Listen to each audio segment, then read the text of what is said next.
I'm your host, Shaun Crawford. This is Varsity House Podcast. And on this episode, we have the 99 third overall pick, 13-year NBA point guard, two-time All-Star, two-time NBA Steals leader, UCLA grad, and Notre Dame football fan, Baron Davis. Baron, appreciate you joining us today.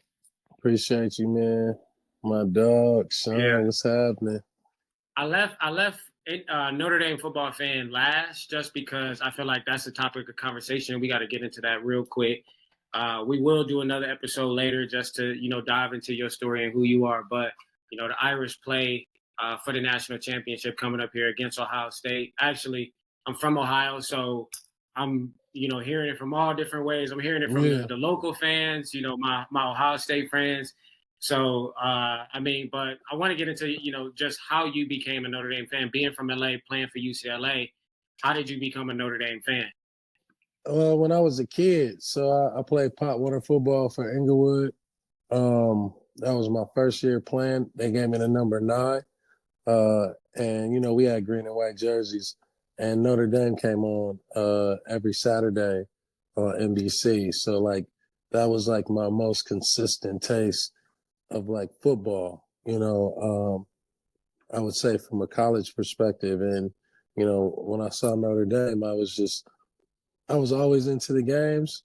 Tony Rice, the Rocket, Jerome Bettis, Ricky Waters, Ty Mike, Chris Zorich, it was just always something about Notre Dame football that for me as a young kid playing football, I was like, damn, dude, I'm going to play for Notre Dame one day.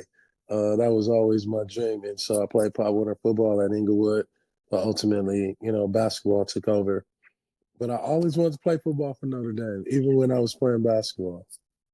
Yeah, that's interesting. I feel like, for me, you see it of a standpoint to where it's like Notre Dame being, that team to have a black quarterback and, win it all with Tony Rice. You talk about wearing the number 9. That was like a pivotal time to where it's like, they were at the forefront of being on NBC, playing on Saturday all the weekends, but then also having a black quarterback. For a kid from Inglewood, what did that do for you, as a kid, but also just, playing sports that you love? For me, it was inspiring, right? Just like they had the swag, they had the confidence, but they also was respectful to the game, right? And seeing somebody like Tony Rice back there, just quarterback in the squad, dropping back, passing, you know what I mean? It was an opportunity for me when I played quarterback the next year, to pattern my game after him. So, it was definitely uplifting, especially being from South Central, playing football in Inglewood. Everybody watched college football and had their favorite college football players. Mine was Notre Dame. And Tony Rice was my guy because I had the number 9 as well. Being from California, how many times have you gotten to South Bend, Indiana? Never. Never? We got to get – we're going to post this. We definitely got to get you out there for a game. I know, man. I'm going to just tell you it's different, completely different than, obviously what you're used to. But, when you get on campus, it's that Notre Dame, that tradition, that family feeling that, I personally don't think that you can get anywhere else. And we definitely got to get you out for a game, to experience that soon. But, obviously your career, took a different route. You played basketball and, and things like that. But, being as a kid and just playing different sports and, obviously Notre Dame was a team that you looked up to, and it was easy for you, like you said, because they're always on TV.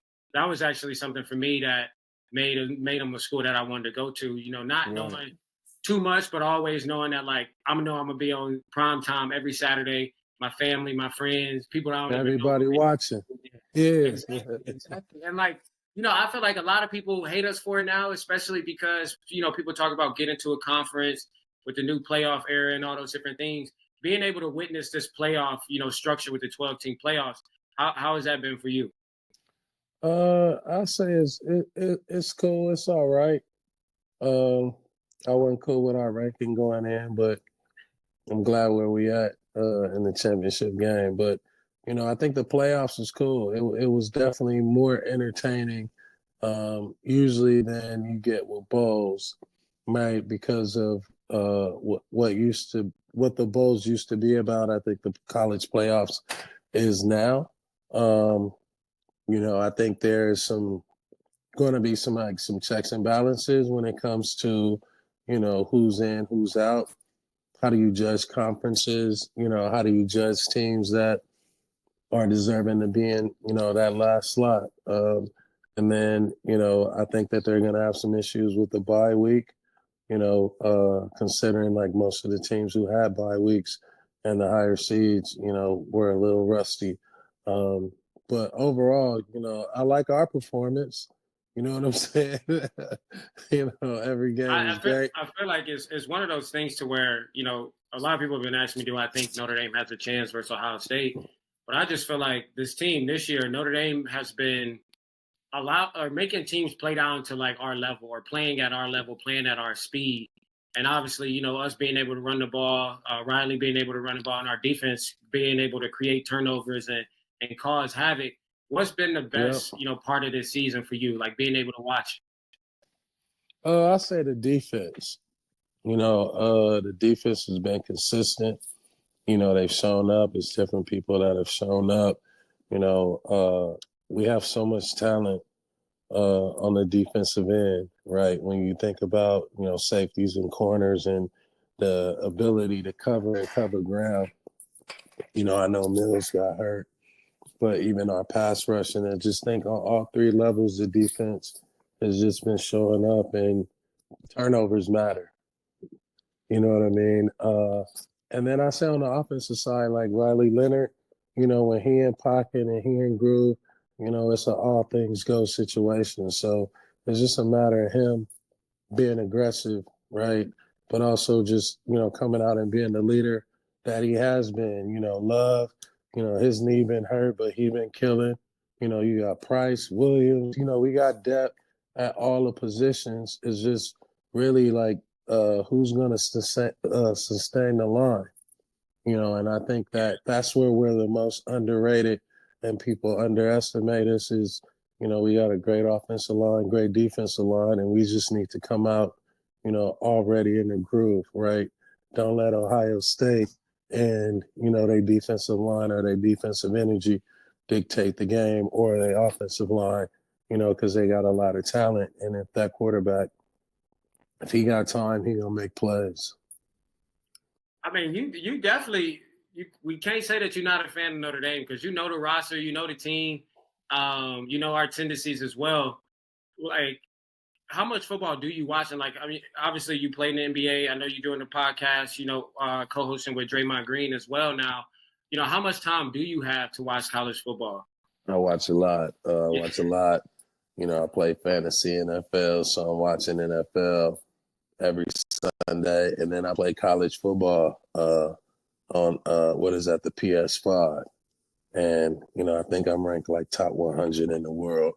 I use Notre Dame, so if y'all people see me out there, y'all see Bart O'Meal, I got Notre Dame. I've been smacking people up. But I just like football. I coach 7-on-7 flag football with my kids, and it was just always my first love. So I really be into the games. I really be analyzing the games. I be out there thinking I'm a coach. You mentioned briefly Bart Oatmeal. That's your alias artist name, I should say. If Notre Dame get it done, can we get a victory song from you? Absolutely. So, like Notre Dame's version of like black and yellow. Something like that. How Wiz had it with the Steelers. Hey, left. I think we got to cook something up. Yeah. We got to cook something up for sure. Yeah, I got you. Yeah, but I always wanted to ask this. Obviously, you had an amazing career in the NBA. Do you think you could have played in the NFL, like had a long career playing football? Yeah, I think if I would have kept going, football was going to be my thing. Everybody thought football would be my thing, just growing up as a kid. So I definitely felt like I can play in the NFL, probably safety or something like that. I probably wind up playing like some safety or a linebacker. That would be me. I want to hit somebody. Since you mentioned safety, what would be more I guess what's more of a game breaker to you? A big hit at safety, jarring the ball loose, or dunking on somebody in the game? Probably dunking on somebody. I mean, hey, when I was a safety in Pop Warner, people would not throw the ball deep because I was back there cracking bones. You know what I mean? So they didn't want no problems with me at safety. But I have to say, if you can, as a guard, if you can dunk on a big dude, like, man, that's like David and Goliath, Now, and everybody obviously remember your famous dunk too. So let's get into this, preview. I definitely want to hear your prediction on the game and, pretty much just how you see it. Have you been able to check out Ohio State this year as well? Yeah, I like the way they play. I actually knew they was going to win their last game just because they have quickness and athleticism, like sideline to sideline, right? And on the defensive side, when you look at, I believe that dude named Sawyer, they got, they've always had a history of having great cornerbacks and linebackers. So for them, it's really like they're a sideline to sideline team, right? And if you push them sideline to sideline, that's where they athleticism, their quickness, but that's also like where they pattern, where they're most successful, right? And I thought, I think it was Texas. They just kept playing to the sideline, but I feel like if we can run the ball up the middle, right, and make them focus on, us being explosive down the middle, then it's going to open up our quickness as well. And then when I remember, like, I feel like it was 2 years ago, we played Ohio State, and we should have won that game. Like, Last year, that was at Notre last Dame. year, yeah. Yeah. Yeah. I Oh, watched man. that meltdown from the sideline. And that's what I feel like. You know what I mean? I feel like we just had a mental meltdown where it was like, damn, almost like we lost because we didn't really believe that we belong. And this team is different, right? This team know that they winners. They know that they can win. There's no doubt, in each and every one that even fills in, steps up. Like everybody is stepping up big. So I think the difference is just walking in with that confidence on the Notre Dame side and playing the type of football that we play, on the offensive side and the defensive side. What do you think about the notion that Notre Dame can't play in a big game, or Notre Dame, they don't typically show up in a big game? Obviously this is, I wouldn't say the first time that we've gotten to this point with Coach Freeman, obviously, to the national title, but he's played in big games this year. He's won big games this year. And then we think back, just talked about that game last year at Ohio State. What do you think about just that notion that Notre Dame can't play in a big game, and what do you think makes this game different? Well, one, we playing in the big game, so they can't say we not. You know what I mean? So we made it. I think the confidence, once again, you look at Coach Freeman, his experience, his leadership. I think now you see in his fabric and his DNA and his confidence in who he was take over the team, right? When you look at maybe last year, it was like, it was still a graduation process. This year they graduated, and these are his guys. So it's a whole different team. You're looking at the whole different confidence, a whole different swagger, right? And he letting those kids go out there and perform and put them in position to perform to the best of their ability, which is all you can ask for as a player. Let me play, let me get some minutes, let me get some plays, let me show up and do what I do. And I feel like each one of our players got that confidence. We talk about the development of Coach Freeman, and obviously we had a hiccup against NIU earlier in the season, and obviously this year, shout out to the 12-team playoff, because without this new format, we would have been on the outside looking in, knowing that we had a national, or not knowing that we had a national championship, caliber team. And so now being able to get that experience, and I always said, like, obviously you were in college, but like expecting like I think college football was the only sport that had that you had to be perfect in order to make it to the national championship. Yeah. And like, putting that type of pressure on a college kid to where it's like, especially now with the portal, all the new kids coming in, they need time to play with each other. They need time to get comfortable with each other. Yeah. Just talk about what you've seen from Notre Dame, from that NIU game, all the way up until now as collectively as a whole group. Man, that NIU game, man. Oh, yeah, and where were you during that NIU game, too, if you remember? All right, so that was a game that I was like, okay, I'm going to mark this one on the board. You feel me? I, I think I was at Dave and Buster's with the kids. I wasn't really tripping. Usually when I watch it, I'm here in the when I watch the game, I'm here in the studio because I can't really be out in public watching Notre Dame football. So, I kind of caught the game like, damn, we struggling. By the time I get to the studio, I'm like, damn, dude, we about to lose this game. And I felt like after that game, it was almost like we can't lose no more. Right? We can't lose no more. This is the worst we could possibly play. This is the like that was the worst I've seen us play in a long time, but it wasn't like we play really bad. It's like we try really, really hard, right? And we just wasn't on our P's and Q's. And, after that, it's just been building blocks, right? Building blocks out of frustration. And I think that game is something that you never forget because all the little mistakes that you can make can result in a loss. And we've been cleaning up and we've been making other teams make those mistakes. So the discipline from that game to where we are now has been leaps and bounds, right? But I think you needed a game like that. Like when we look back, it's like, where would we be without that game? Like we would have never figured out what our strengths and weaknesses are. Yeah, I think I missed that game too. I'm not gonna lie. Like I definitely didn't have a TV. I don't even know if that was on a NBC or if that was like on a It was Peacock. on. No, was it on Peacock? It was on NBC.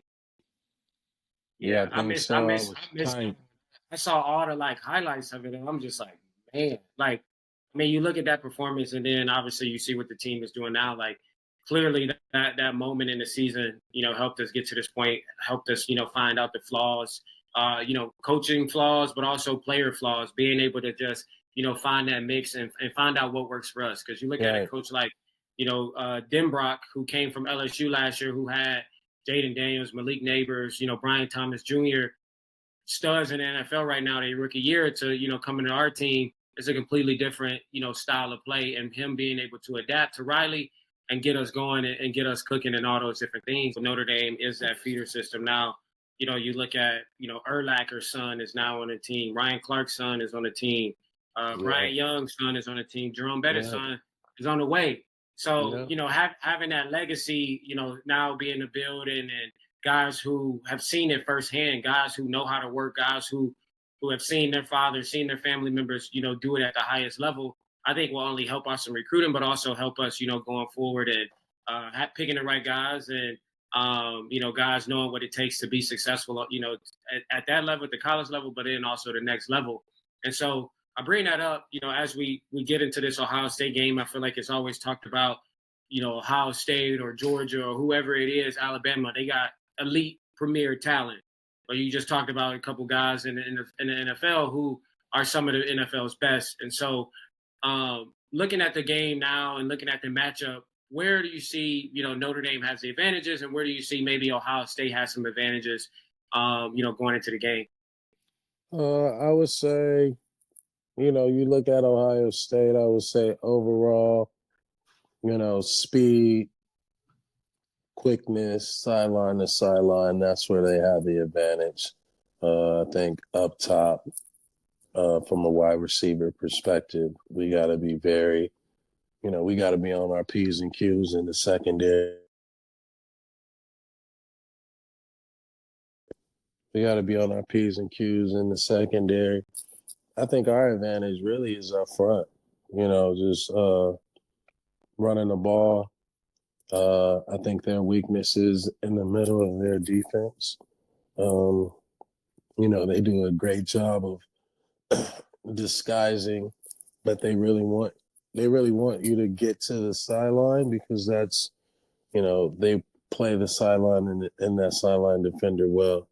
I think on the running side, it's pretty much even, but it's advantage to us because we know we're going to run the ball. I think for them, just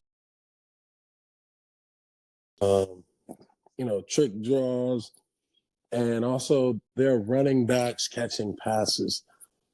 I think the last game it was more so, you got to definitely look out for their two main guys, but the running back, they love to throw the ball to the running back and get mismatches with the running back. So, I give us the advantage defensively. I give them the advantage is quickness, athleticism. But overall, I like our chances because we have guys that can step up and guys that are underestimated. You know what I mean? This is an interesting, I feel like, thought and a rumor out there. Marcus Freeman having an opportunity to go to the NFL just with all the success that he's had. So I guess he's had some NFL calls and things like that. If Marcus does win this game, he'll be the first, Black head coach to win a national championship in the college football playoff era. What do you see next for Coach Freeman if he does get this done? And what do you think that, what type of message does that send to, coaches coming up who are, Korean or, African American or, Asian or, whatever it is? I think it's more so, for the industry to recognizes, you don't judge a book by its cover, you know what I mean? And for so long being able to break barriers and for coaches, minority coaches is really about the game. And people who know the game, they know the game and they have the insight, the intellect. And I think that's what you get when you get with Marcus Freeman. You get somebody who loves the game, knows the game, excited about the game, and a forever student. And so with that, you have high intellectual value.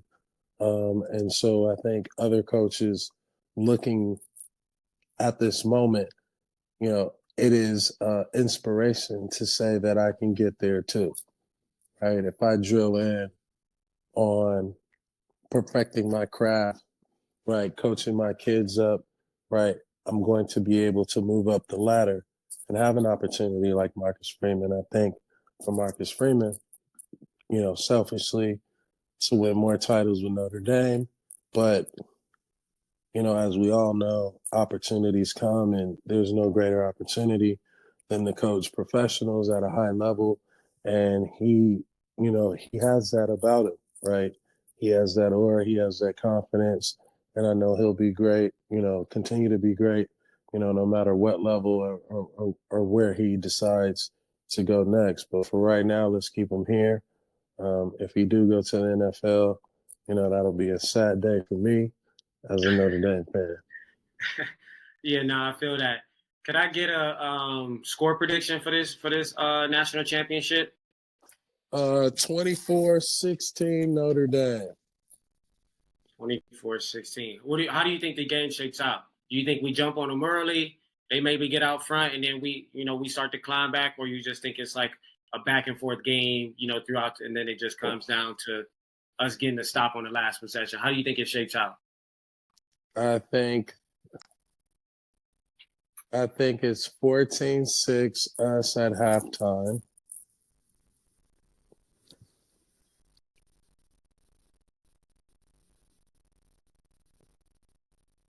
I think it's close. We get this touchdown, and then we get stops, and we run out the clock. They run it out. Yep, out of time.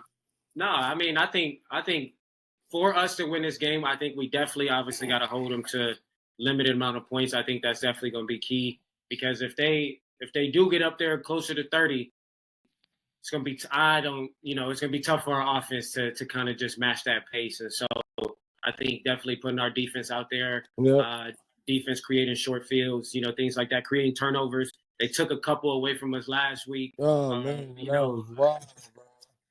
they That took a was couple. wild. I'm like, man, like, and That then you was see it, wild. then you see it in the following games and NFL games where it's like those terribly underthrown balls that turn into PIs. Like, come on, Come man. on, y'all. I tweeted about that. People was mad. I was like, come on, y'all. That wasn't no PI. Yeah, no, I mean, I'm excited No, for the we boys. got the bad end of the stick the last game. I think this game, national championship, they gonna let some stuff go, and I think that's where our defense gonna turn up for us.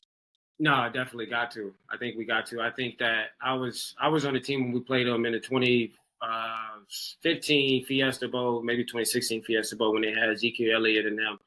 I mean, they came out there and, you know, put it, you know, won by, you know, snap. That they were different. You know, that team was nice. Yeah, And then now, and then now yeah. you see the advancement of Notre Dame. You know, 2 years ago we got the game closer. We played it tighter, and then now you see the game last year where it was a last second. I think we lost by 2 points on the last second touchdown. And you know, I think this is the moment. This is the moment that we've been waiting for on the national stage, and I think we got the team, we got the talent to do it. Where will you be watching the national championship this time? Right here in my studio, bro. Yeah, you can. Yeah, you can't. This one is like tough to watch, and like even for me, like I can't even go to no bar. I can't I gotta stay away from all out-of-state fans. Yeah. Yeah, I'm watching this with the homies. Whoever Notre Dame fans, everybody else is not welcome. You know, we need all positive energy. So I'm just watching it. If there's one player that obviously you got Jeremiah Love and, you know, Riley and, you know, Xavier Watson, like all of our All-Americans and things like that. If there's one player that probably nobody is thinking about that you think gonna have a big game, who is that player? Frazier. Who's that? Frazier.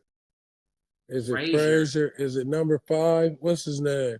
Oh, Bo Collins. He out of LA. Collins. Yeah, he out of LA. He from LA. Mm-hmm. What and then Faison, not Faison number 6, yeah. But number 5, number 6, and then the sleeper is Greathouse. I think Greathouse gonna get off. Oh yeah, Greathouse. Yeah, after that, I think we got to put the ball in. I think we got to give him some chances after what he did, you know, in the last previous game. And then my final question for you: if you had to name, this is a tough question. If you had to name a top 5 Notre Dame greats, who are your 5? Obviously the legend Joe Montana, and we're gonna double back Tim Brown. Tony Rice, so many running backs. Jerome the Bus Bettis, and then Lee Becton. That's one I'm not hip to. I'm gonna have to do some research on him. The last one. Yeah, he was number 4. He played with like Ron Paulus. He was kind of okay. Ron Paulus, that's my guy. He was part of the staff when I was there. But no, definitely. I think we definitely got enough. I think this game is going to be exciting. It's one that I truly think that, you know, Notre Dame. Obviously, this is a different team. This is a different year. I think everybody in terms of inside the locker room and outside the locker room believe in, you know, Coach Freeman and the 2 guys that he had with Al Golden and, you know, Coach Denbrock to put the pieces together, put the scheme together to slow down Ohio State. So I'm excited for the game, and Baron, I appreciate you joining us. Can't thank you enough. Yeah. And next time I'm out in LA, we definitely got to get together because we'll do a full sit down, figuring out who you are, why UCLA, you know, all the different things growing up in LA and all those things, you know, that help shape you who you are. But somehow you became a Notre Dame fan, and I think that's something normal because a lot of people who didn't graduate from Notre Dame or had no family members that went to Notre Dame are fans of Notre Dame. Like, I think that's a very unique point that I always like to touch on. So I graduated with my bachelor's from Notre Dame and then also my master's. So I'm Notre Dame through and through. And this win, man, we definitely got to come away with it. But I'm your host, Shaun Crawford. And again, joining us today is 13-year NBA veteran, Baron Davis. Appreciate you joining us. All right, peace. Appreciate you. All right, thanks, boss. All right, bro. All right, my doggy. Yeah. Later. You did.